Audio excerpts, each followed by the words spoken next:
The old distress signal barely registered on the scanners, a whisper lost in the endless cold of space. Most ships ignored it, assuming it was ancient junk, but the United Earth Patrol had different orders. No voice, no call for help, ever went unanswered. When the recon vessel dropped out of hyperspace, they found nothing but the remains of a shattered cruiser drifting silently in the orbit of a dead world. Time had stripped away the ship's markings, the hull was pitted and torn, and the few blinking lights still left alive on its body flickered like dying stars. The Marines entered through a torn section of the outer hull. Even through their helmets, the stench of rot and abandonment clung to the air. The corridors were dark, filled with floating debris, walls scorched by long-forgotten fires. Every footstep echoed hollowly, a reminder that this place had not known life for years. Dust motes and frozen fluids hung suspended in the microgravity, glittering like tiny ghosts. They searched room after room, shattered laboratories, containment cells, and twisted remains of machinery whose purpose they could only guess. No signs of life. No answer to their calls. Then came the faintest sound, not a mechanical ping, not a malfunctioning system. It was something raw, something alive. A soft, broken sob carried through the comms, so faint they thought it was a glitch. But when they followed it, it grew stronger, guiding them to a narrow, buckled chamber hidden deep within the wreck. The door was half-welded shut.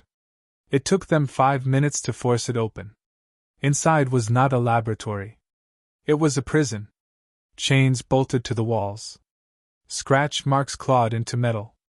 Pools of old blood turned to dark stains against rusted floors. In the farthest corner, huddled in the darkness, was a figure, small, emaciated, trembling so violently it seemed ready to shatter.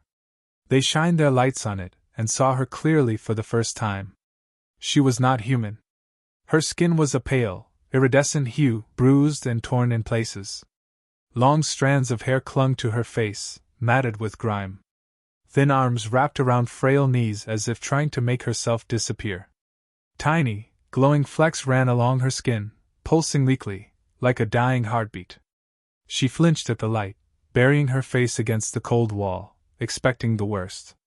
No words came from her, only low, broken whimpers, the sound of a soul that had given up long ago. The team leader, Sergeant McAllister, approached carefully.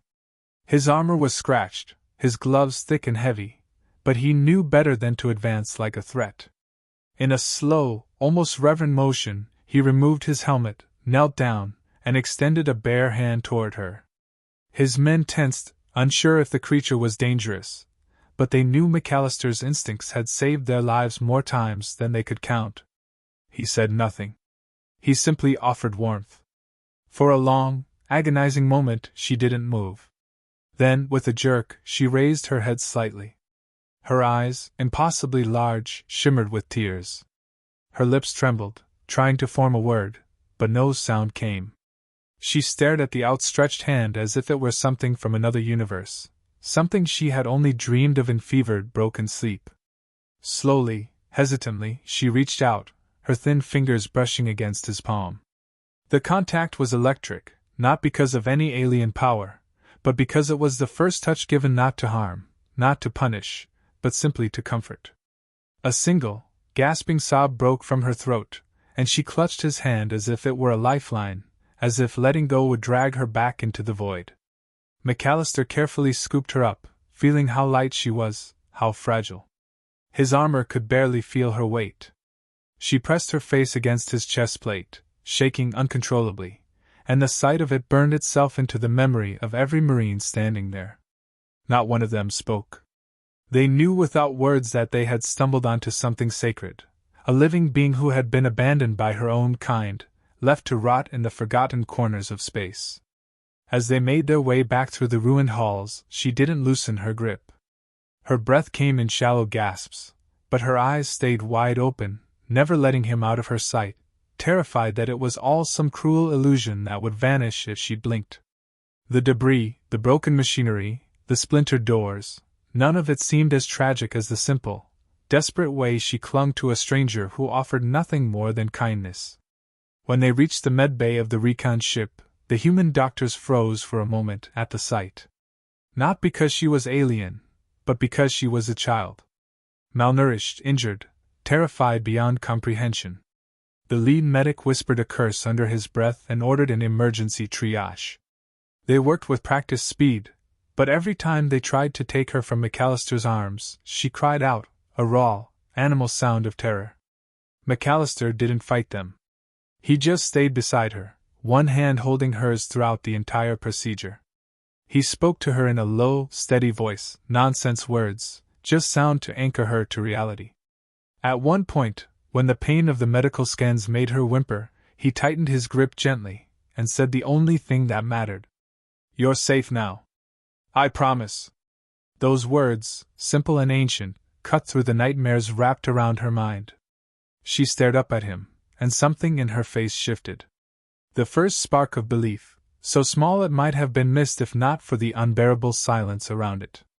When they finally managed to stabilize her, she was swaddled in clean blankets, monitors beeping steadily around her, a soft glow returning to her skin.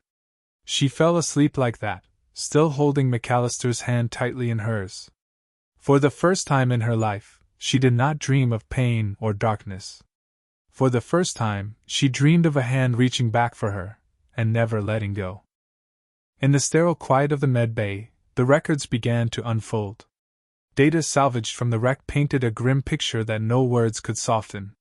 She had been part of an experiment, an unauthorized, brutal program by a species humanity had only barely begun to catalog in the outer colonies.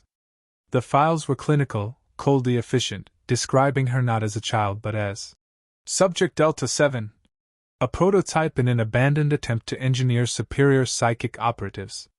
She had been created, not born. Modified, not nurtured. No family. No history. Only a purpose she had long since failed to serve. The alien scientists had fled when their government collapsed, leaving behind everything considered worthless. Equipment was scrapped. Records were purged.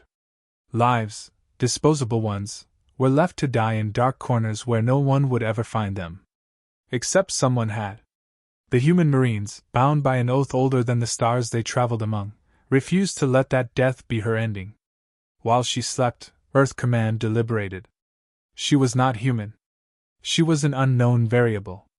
Regulations demanded quarantine, evaluation, study. Experts argued that she was a risk, a threat they could not afford.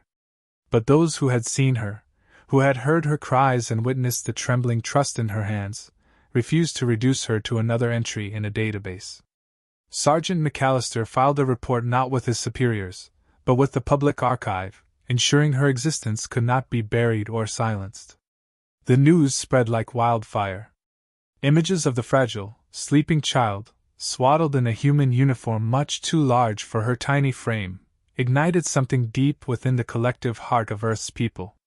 She was alone. She was suffering. She was, in all the ways that mattered, a victim of cruelty humanity had sworn never to repeat. Politicians scrambled to manage the narrative, but they were already too late. She was no longer an experiment. She was a person. She had been abandoned, unloved, broken, and now she was theirs to protect. A decision was made, not in the shadowed halls of power, but in the light of public conscience. She would be granted full asylum under the United Earth Accord. Her species, her origins, none of it mattered anymore. The only thing that mattered was that she had reached out when given the chance, and humanity had grasped her hand without hesitation. The weeks that followed were difficult. She was terrified of everything unfamiliar, and that meant everything. The sound of shoes on metal floors, the hum of engines, the sharp buzz of comms systems, every noise sent her flinching, expecting pain. The doctors learned quickly to move slowly, to speak softly. Volunteers rotated shifts sitting by her bedside, reading stories aloud even when she didn't seem to understand. Musicians came to play gentle songs. Artists brought colors and sketches. Children sent drawings and voice messages, their simple words somehow reaching her in a way scientific debriefings could not. Through it all, McAllister remained her anchor. He refused reassignment, choosing instead to stay on the station where she was recovering. He learned the subtle meanings behind her silences, the ways she communicated without words. Trust, for her, was a slow and painful rebirth, like thawing from a long, brutal winter. Every small breakthrough, a tentative step, a shy glance, a whispered sound that might have been laughter, was a victory measured not in protocols or objectives but in something far deeper. She was given a name, not a designation, not a code, but a name chosen with care. Lyra, after the old Earth constellation, a place where myths and music lived in the stars. When McAllister told her, she blinked up at him, confused, and he simply repeated it, over and over, until the syllables wrapped around her like a warm blanket. Lyra. She would practice saying it in the quiet hours, shaping the sounds carefully, almost reverently. Her voice was still hoarse from years of disuse, but each time she said it, she smiled a little more, as if laying claim to her new self. Meanwhile, darker currents stirred beyond the walls of their fragile sanctuary. Not everyone welcomed her presence. Fear bloomed in some hearts, fear of what she might be capable of, fear of what secrets her creators had built into her bones. Whispers began to circulate, experiments, containment, dissection. Some demanded she be sent to deep space quarantine facilities. Others advocated for humane termination, in the name of safety. Earth Command tried to keep the debates quiet, but the division was real. Humanity had always wrestled with its better angels, and now those angels were being tested by a child who had never asked to be part of their wars or fears. But Lyra was not alone anymore. Communities rallied. Veterans spoke of the promise they had made, the oath to protect those who could not protect themselves. Civil rights organizations marched under banners bearing her name. Messages poured in from every corner of Earth's scattered colonies, people reminding the Council that their strength had always been in compassion, not cowardice. Humanity's greatness had never been in its weapons or its ships, but in its stubborn, reckless refusal to abandon the broken. The pressure was relentless. Politicians shifted under the weight of it. Scientists volunteered to study her under strict ethical guidelines, with full consent, with transparency. But McAllister and the others made it clear, Lyra would never be a lab rat again. Her autonomy, her dignity, her humanity, even if she had been born on another world, were non-negotiable. Every day, Lyra grew stronger.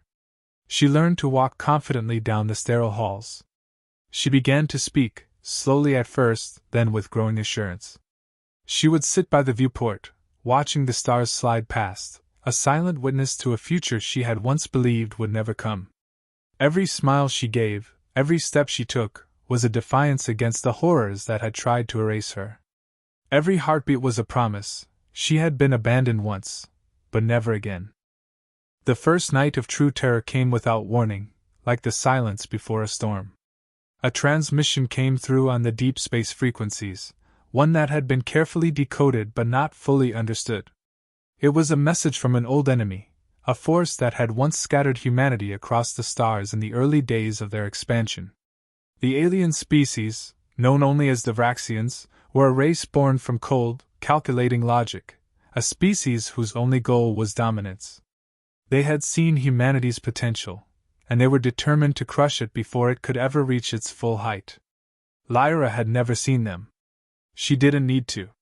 The tension in the air, the hushed whispers, and the solemn meetings told her all she needed to know. They were coming. They had a vendetta. And they would stop at nothing to see humanity bend, break, or be erased. There was no question in her mind that the Vraxians would see her as a threat. She was a living relic of an enemy species, a failed creation abandoned by her own kind. Her presence could be used as leverage, as a warning, or as a weapon. She understood this, even if she couldn't fully comprehend the scope of their hatred. For all the medical advancements, all the protections Earth had put into place, Lyra felt an unsettling weight on her chest. It wasn't fear for herself. It was the knowledge that the violence of her past might once again be used against those who had given her shelter and care. She had been created for war. A tool in the hands of creatures who would use anything and anyone to further their control.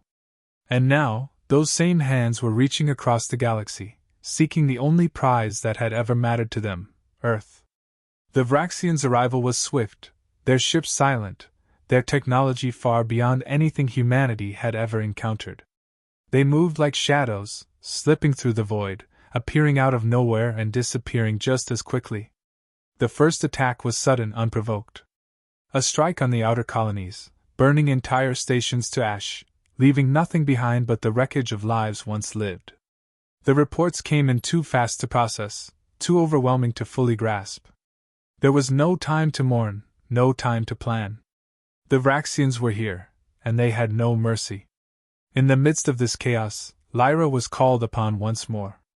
Earth Command, under pressure from every corner of the galaxy, finally decided to reveal the most painful truth. Lyra was not merely a survivor of the Vraxians' cruelty. She was the last link in a chain that could unlock their weaknesses. Her body, her psychic modifications, the very essence of her existence, it had all been designed to counter them. The decision was made. And it was made quickly. Lyra would not be hidden away. She would be brought to the front lines. The day they told her, Lyra's world shifted again. She had been trained her entire life to kill, to understand the value of destruction. But this was different. She wasn't a soldier in a war between two distant factions. She was now the very weapon humanity would use to survive. She was expected to fight for a future she had barely begun to understand. And if she failed, everything she had come to love, the kindness, the warmth, the safety, would be gone. Her stomach churned as she was escorted to the command center. The weight of what was about to happen pressed on her chest, thick and suffocating. But in her heart, a flicker of something began to grow. It was a sense of resolve, something that had been dormant for too long. This wasn't just a fight for survival anymore. It was a fight for her own humanity, for her right to exist beyond the cruel dictates of those who had created her.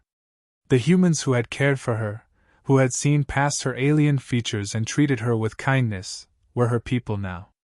They weren't just soldiers. They were a family. And she would protect them, no matter what. The Vraxians had always believed they were invincible. Their cold logic had never allowed for the possibility that an abandoned experiment might rise up against them. They had underestimated humanity.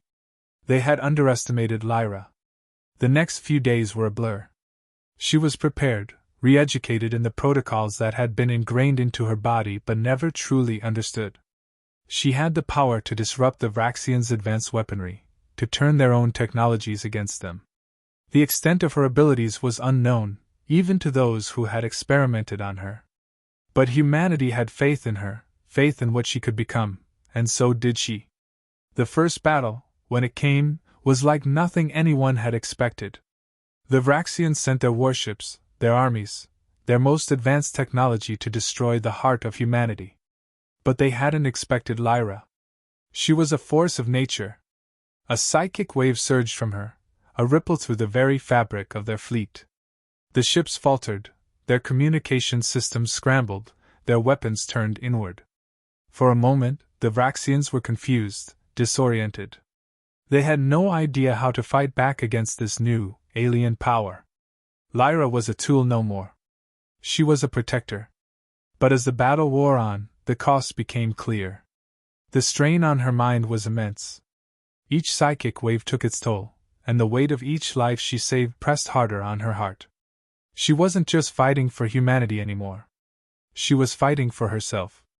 The girl who had once been discarded, forgotten, was now the last line of defense for a species she had only just begun to love. It was a war of attrition. Each victory felt like a fragile triumph, a breath between moments of suffocating terror. For the first time in her life, Lyra knew what it meant to hope, and what it meant to lose. And in the darkest moments, when the Vraxians' forces seemed overwhelming, when her energy began to fade, she remembered the faces of those who had saved her.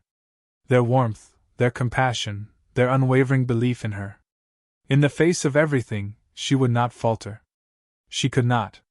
For the first time in her existence, Lyra felt something she had never known before, a fierce, unbreakable love for her people. The war was far from over, and the path ahead was uncertain, but one thing was clear: Lyra had found her place. She had found her family. And she would never let them fall.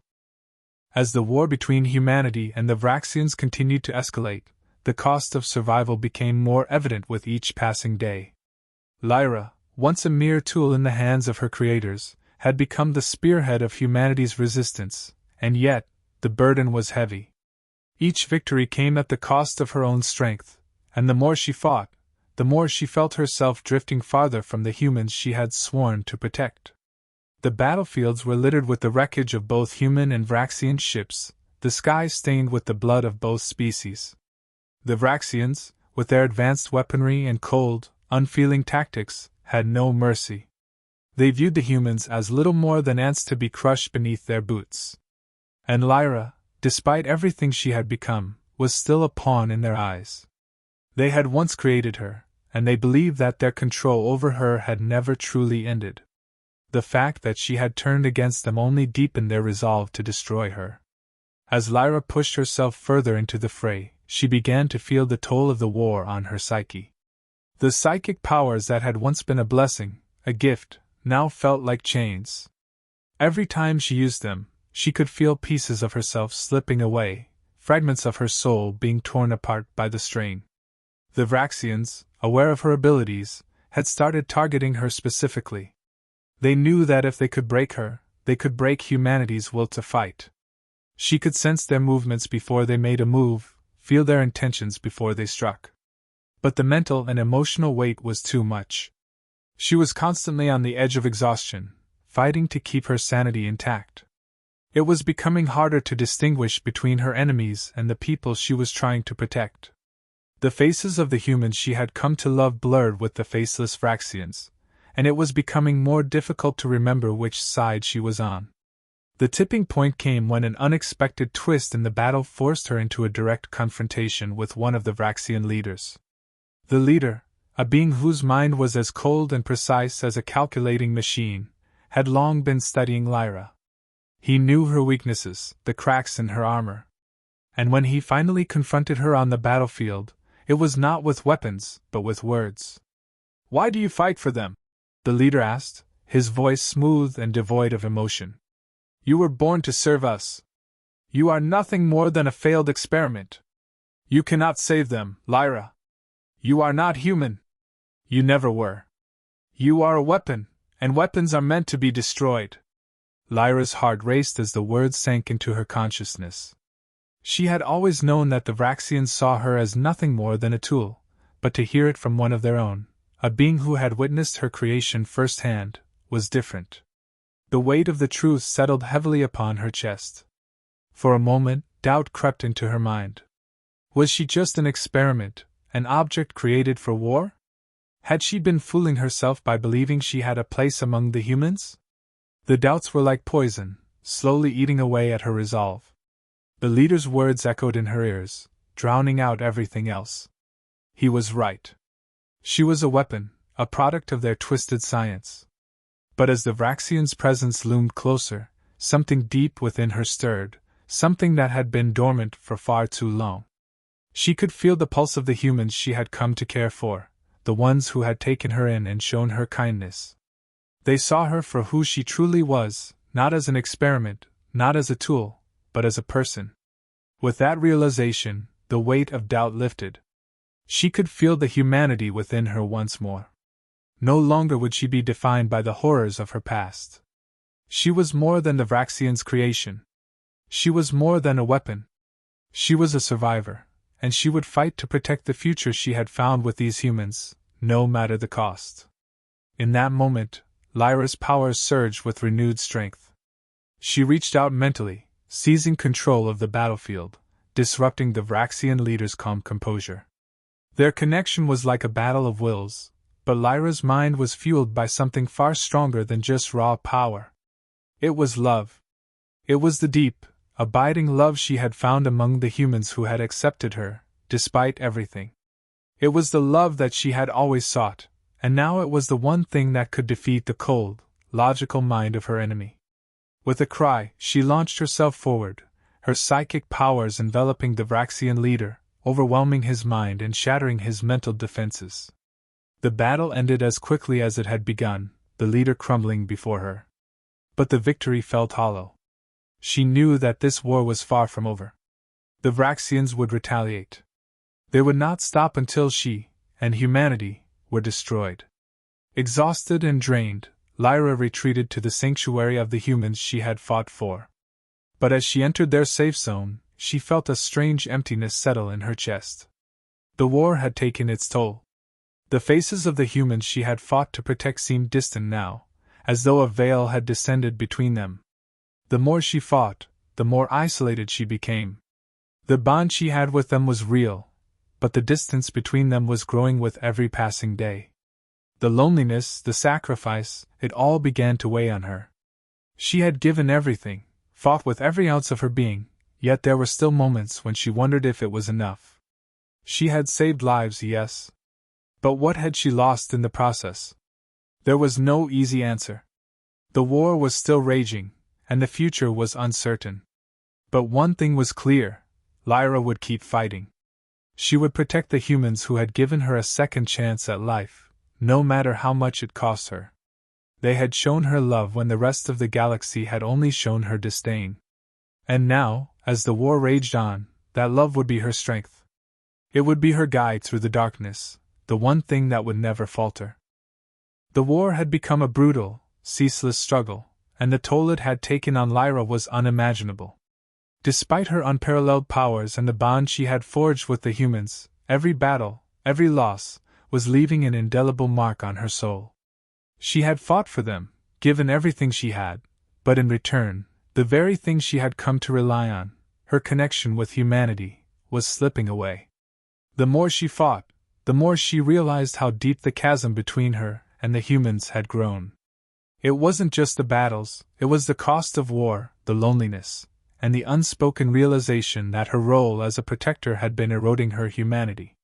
She had once been a tool, a creation designed for destruction, but the humans had taught her something far greater. They had taught her the meaning of sacrifice, of selflessness, of love. And yet, with every passing day, it became harder to remember that. The battles, the bloodshed, the endless cycle of survival, had begun to overshadow those precious lessons.